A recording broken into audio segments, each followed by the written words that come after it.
through this, you won't remember this, I'm sure, but in 1978, there was a serial killer named Ted Bundy who went on a rampage in Florida at the University in Tallahassee, and he massacred 2 girls in a sorority house, and he went into another girl's room to kill her. He had the weapon, the blood from the other girls on his hand, on the knife. He barged into the room, and all of a sudden, a mysterious force repelled him from the room, and the weapon was thrown out of his hand.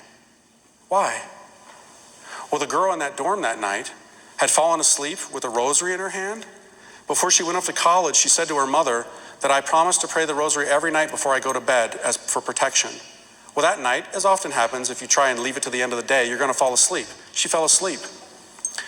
When the cops came, they saw the girl in a basically catatonic state. She was like paralyzed with fear. She said she didn't want to talk to anybody but a priest. They got a priest, a Monsignor came, and she told the priest that what she had told her mother about making that promise. Years later, when Ted Bundy was on death row, he asked to speak to a priest. Guess which priest came? The same one.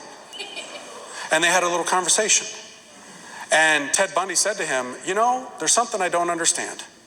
That last night, that was the last killing that he did.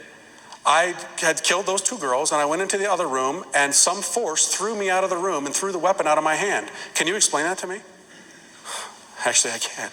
That's what the priest said. He said, I talked to that girl that night.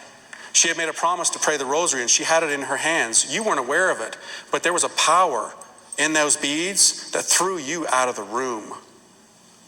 This thing, my friends, has power. Saints of old would simply lay it on people who were possessed, and demons would shriek out of them.